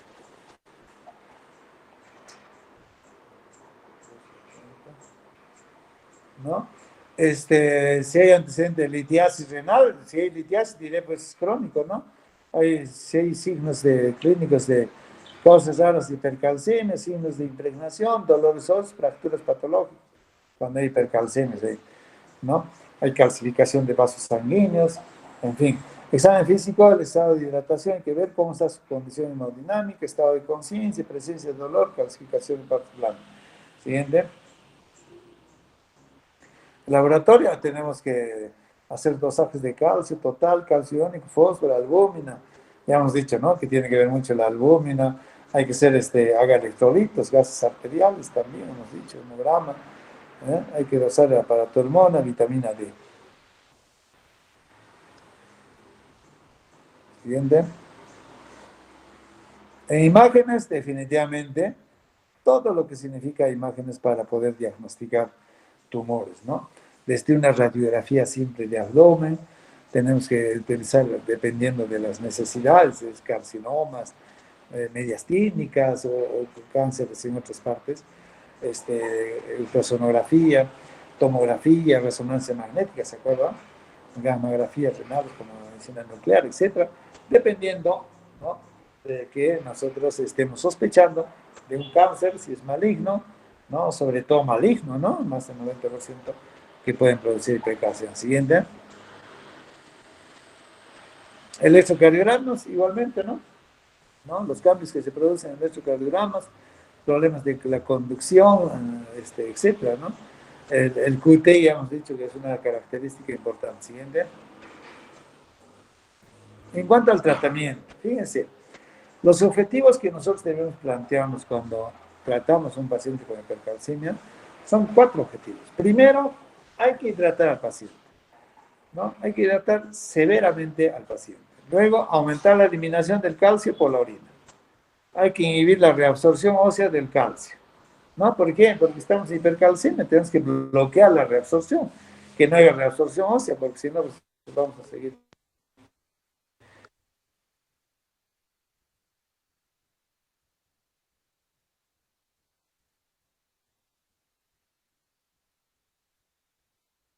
incrementando.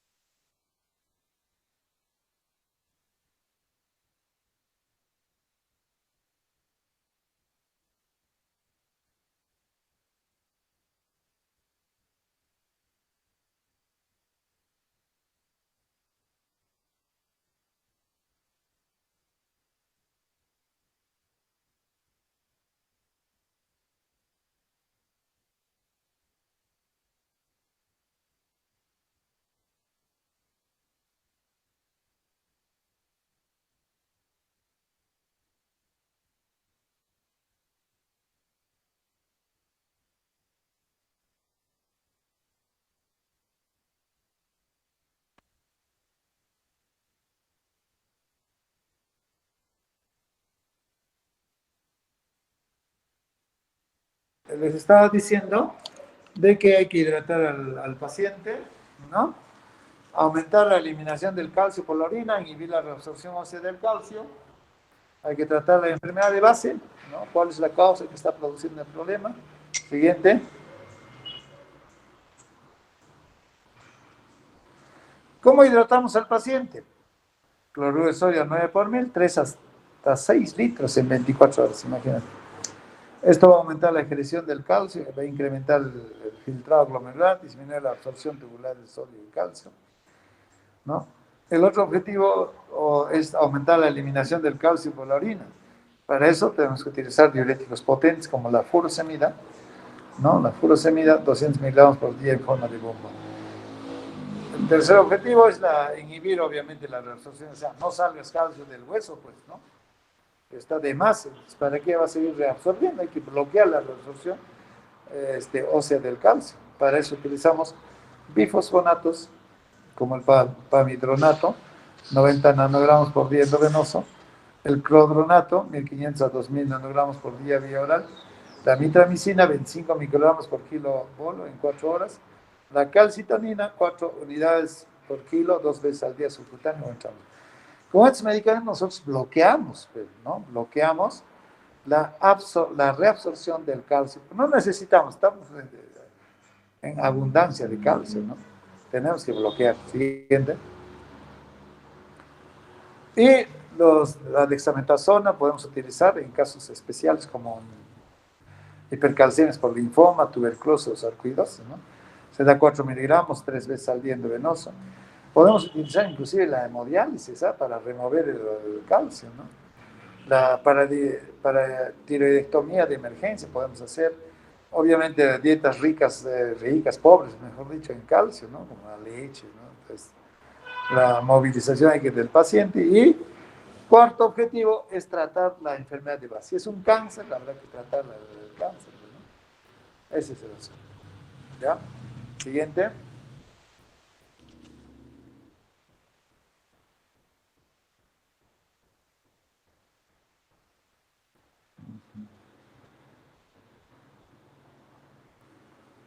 Un ratito.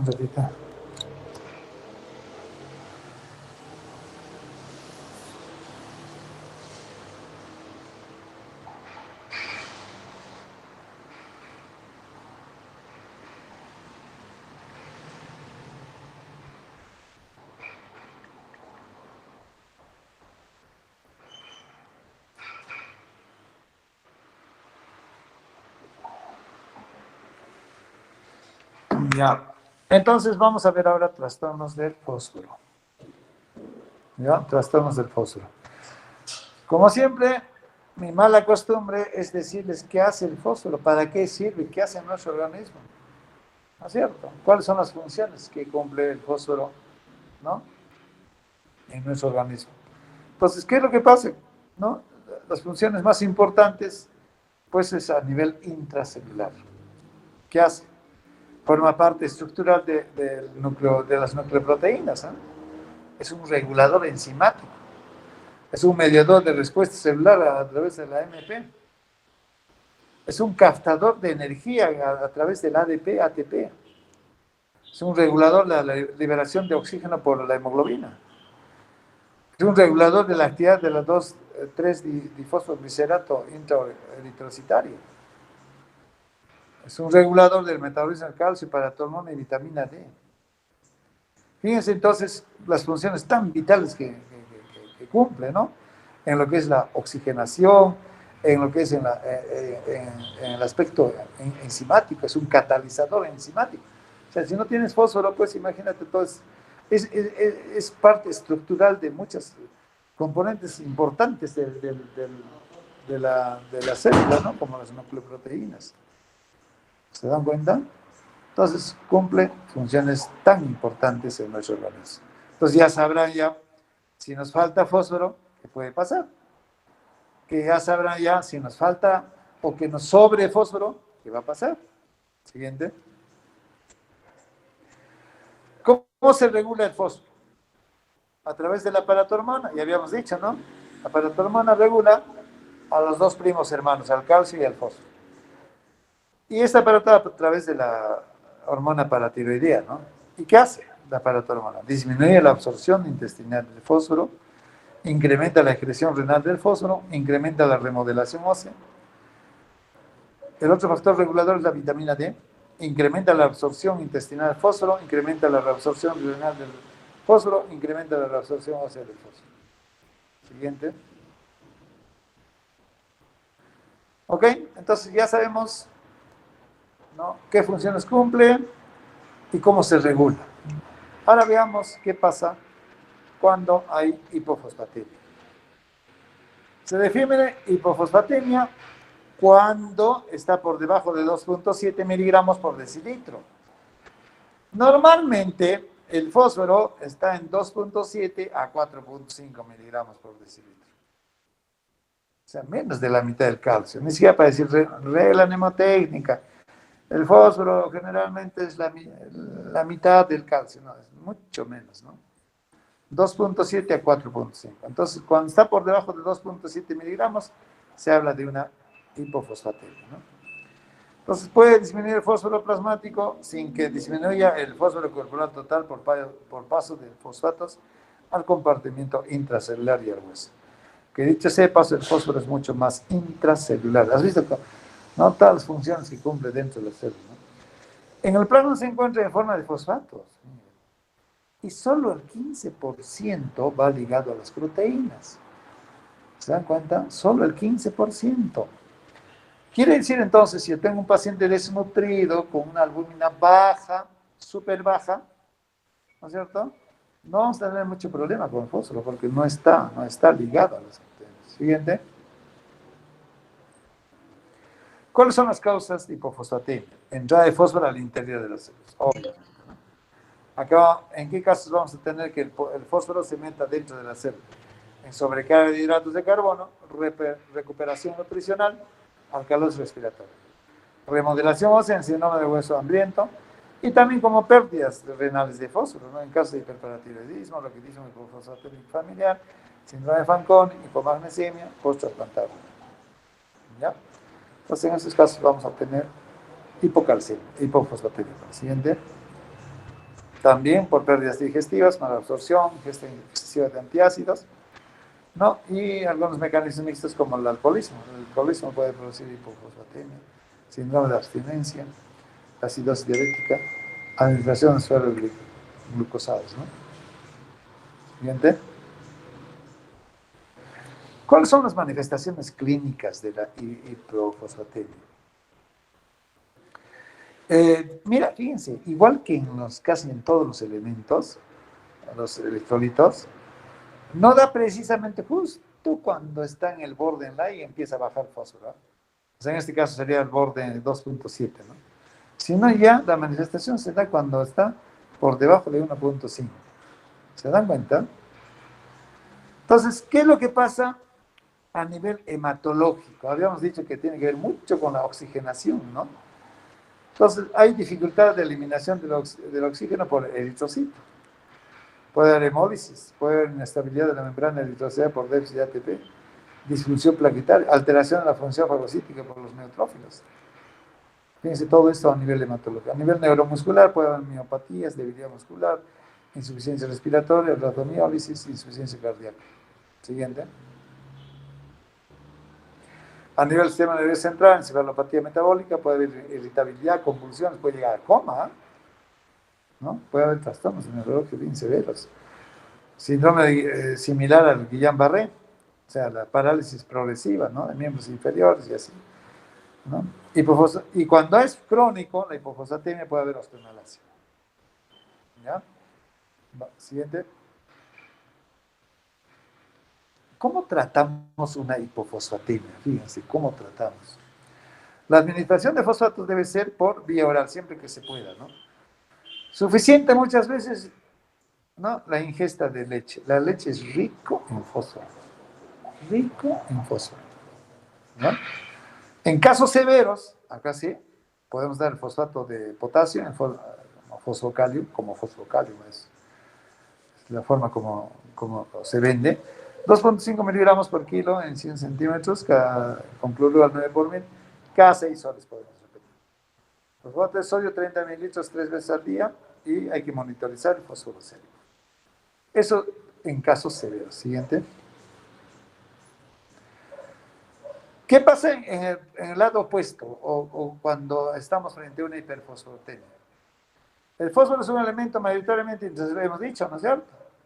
Ya está, estamos repitiendo. En el plano se encuentra como fosfatos y unido a proteínas también 15%, hemos dicho ya. Y también hemos dicho que está regulado por la vitamina D, la paratormona. Siguiente. O sea, de nuevo les estoy recalcando, recalque. Cuantas más veces me dicen una cosa, a la fuerza pues aprendo. O se me impregna, ¿no? Tantas veces me repite el doctor y estoy cansado.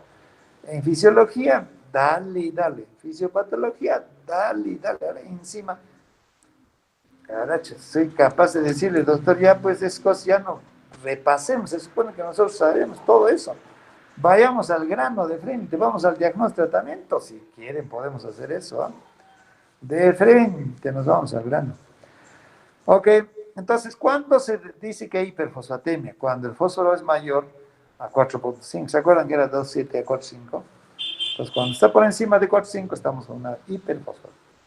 ¿Cuáles son las causas de hiperfosfatemia? Insuficiencia renal aguda y crónica. ¿Ya? Entonces, una insuficiencia renal, ahora que vamos a entrar a ese gran capítulo de nefrología, ¿no? Siempre el calcio, usualmente el calcio está bajo y el fósforo está alto. Entonces, hiperfosfatemia, insuficiencia renal aguda y crónica. En casos de salida de fósforo intracelular, hemos dicho que es más intracelular, ¿sí o no? Entonces, ¿en qué caso sale el fósforo afuera para que se eleve? En acidosis láctica, isquemia tisular, rhabdomiólisis, ¿no? O sea, destrucción por las células, ¿no? Rhabdomiólisis es lisis, rhabdo, músculo, ¿no? Rhabdomiólisis. Lisis tumoral tras quimioterapia, pues pacientes que reciben quimioterapia, lesiones de células. En casos de hemodiálisis también puede haber hiperfosfatemia. Siguiente. Aporte exógeno como intoxicación por vitamina D, ¿sí? Enema y laxantes que contienen fosfatos. Causas endocrinas como el hipoparatiroidismo, el pseudohipoparatiroidismo, hipertiroidismo, acromegalia, estados postmenopáusicos. Tratamientos con bifosfonato, ¿se acuerdan? ¿No? Que bloqueaban ¿no? la absorción del calcio. Calcinosis tumoral. Siguiente. ¿Cómo nosotros hacemos diagnóstico de hiperfosfatemia? ¿No?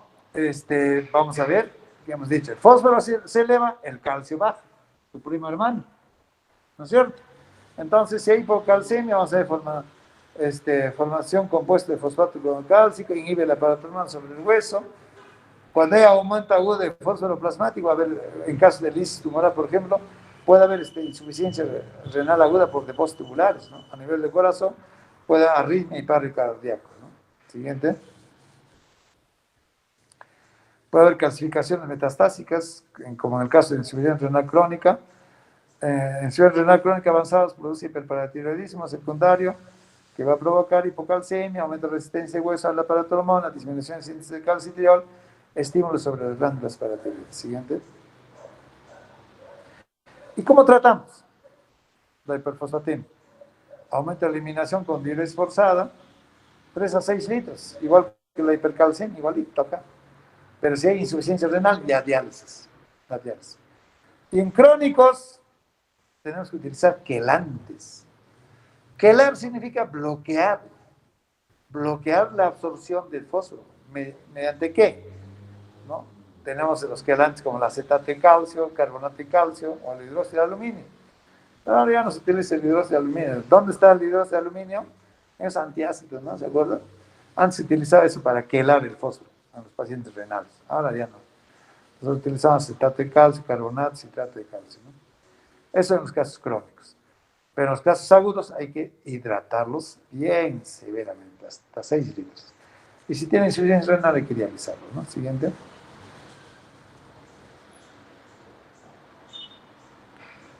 Muy bien. Este tema lo vamos a dejar ya para la siguiente, ¿ya? Y, ¿cómo se llama? La siguiente la siguiente clase, todavía tenemos que terminar nutrición, ¿no es cierto? ¿O cómo estamos en lo que es seminarios? Nos faltaría el panel de nutrición, el seminario de uso de medicamentos y ácido base para Pacientes, este aporte. en pacientes nefrópatas, ¿no? Sí, doctor. Ya. Pero para no perder la secuencia, el próximo sábado vamos a hacer ya el seminario siguiente, que es el equilibrio ácido básico. ¿Ya? Bonito, pues. Porque ya hemos terminado agua. Estamos terminando con esto que voy a hacerlo en 10 minutos en la próxima clase de magnesio. Y con eso acabamos el electrolitos. Ya hemos dicho electrolitos: sodio, potasio, calcio, fósforo, magnesio. Punto. Y la última parte de medio interno, o sea, después de agua, electrolitos, es equilibrio ácido básico. Entonces, el sábado que viene va a ser el seminario de equilibrio ácido básico hasta terminar. ¿Estamos? Y Sí, después de doctor. eso, vayan pensando cuándo será el examen de esta primera parte. Todo lo que es medio interno, más todos los seminarios que estamos, ¿no? Haciendo. Seminarios tan vitales que ustedes ya han visto por qué nosotros no hemos tenido que ya hacer nutrición renal. Y ni siquiera este ciclo, o sea, ¿de qué sirve ya que usted está haciendo nutrición después de que pasen clínicas? Sí, pasen, pues, tú dile eso a vuestro rector. Oiga, señor, cuando usted se hospitalice, nosotros empezamos siempre dando la nutrición, pensando en su nutrición, qué va a comer, cómo se va a nutrir. Y usted me pone cursos cuando ya estamos terminando clínicas. ¿Qué es eso? Es como ahora que quieren ahí hacer carpas, hospitales, ¿no?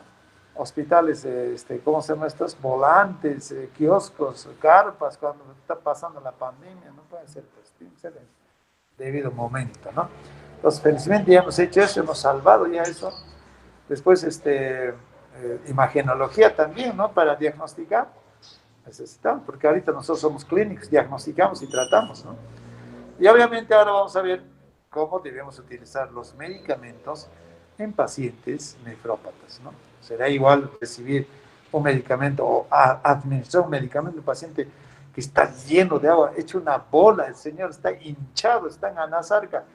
¿Va a ser igual su absorción, su distribución, su metabolismo, su excreción? ¿Será igual un paciente que está con insuficiencia renal, que su riñón no trabaja adecuadamente, está insuficiente? Y sé que la mayoría de los medicamentos, si no es todo, se eliminan por el riñón. Y wow, ¿y qué me hago? ¿Qué tengo que hacer ahora? ¿Qué hago? Si el riñón está insuficiente. O sea, voy a utilizar un medicamento así nomás. Tendré que reajustar, tal vez, o no utilizar. ¿Se dan cuenta? Temas tan vitales que estamos nosotros tocando, ¿ya? Entonces, el examen va a ser todo lo que es medio interno, más los seminarios, ¿no? De imagenología, nutrición renal, ¿no es cierto? Uso de medicamentos pacientes nefrópatas, más, bueno, equilibrio ácido básico, pues, que es parte de todo esto, ¿ya? Listo, muy bien, hasta el próximo miércoles con todos y con los alumnos de prácticas hasta el martes. Buen fin de semana, espero que hayan aprendido algo, se haya quedado algunos tips ahí en el cerebro, así bien impregnado. Y si no han aprendido nada de nada, salgan a la puerta de vuestra casa y de haber un poste ahí y golpéense en el poste fuerte en la cabeza, ¿ya? Porque si no han aprovechado, olvídense, pues, ¿ya? Listo. Muy bien, chicos, así que ya yo me voy despidiendo, ¿ya? ¿Están llamando lista? ¿Ya? Bueno, no creo que haya alumnos que digan pues, presente al inicio, les acepto el ingreso y después lo dejo corriendo la cámara, ¿no es cierto? Y después al final vienen ya presente, no creo, ¿no? Steven Elber, Miriam Liseta, Zapana, Pedro Andrés Sánchez, supongo que todos están, ¿no? Mari, ¿están todos o no están todos? Sí, doctor, estoy grabando lo que están poniendo presente y luego lo voy a contrastar con la lista. Ya, ¿y tú qué crees? A ver, todavía no les he preguntado nada. ¿Cuánto por ciento habrán aprendido de todo lo que hemos hablado? 100%, 80%, 60%, 30%, 10%, 0%. Así Yo creo que, exactamente. yo creo que un De todo lo que hemos 70%. aprendido, de todos los temas que hemos agarrado hoy día, de todo lo que se ha dicho. Yo creo que un ¿Cuánto? 70%, doctor, por la cantidad de temas. También tienen que repasar y leer. Ya, un poco lo confundo, ¿no? Ya, pero pásales pues tú, supongo que estás socializando las diapositivas, ¿no es cierto? Y doctor, están en el aula virtual y los videos también se los paso. Todo eso está, pues entonces solamente es cuestión de que repasen y si por ahí pueden agarrar un libro de texto o algo. Y si no, podemos hacer una ronda de preguntas el próximo sábado, ¿ah? Que vamos a hacer el seminario de equilibrio básico. Voy a terminar magnesio. Y ahí ustedes hagan una ronda de preguntas, ¿ah? Podemos darnos unos 10 minutos para aclarar, o si no, bueno, no creo que tengan pues temor, ¿no? Los chicos ahora hablan. Si no, a través tuyo, pues, doctor, me han preguntado esto y se lo voy a pasar esto así. ¿Ya? La idea es de que aprendan, porque si no aprenden, no da ganas, pues, ¿no? Ya, está haciendo un esfuerzo ahora. Sábado yo debería estar en una cevichería comiendo mi cevichito, ¿no? Hora de almuerzo, tienes que pues, sacrificar, pero ojalá que sean bien, pues, de que ustedes salgan muy buenos médicos y sepan manejar medio interno. Tú puedes ser, Itzia, Katia, tú puedes ser un gran cirujano cardiovascular, ¿no? Uno de los prominentes cirujanos, pero si no sabes medio interno, muerto, pues, no, es incompleto eso. ¿Ya? Listo, chicos, chao. Hasta la próxima. ¿Ya? Gracias, doctor. Muchas gracias, Muchas doctor. gracias. Hasta luego. Chao, chao.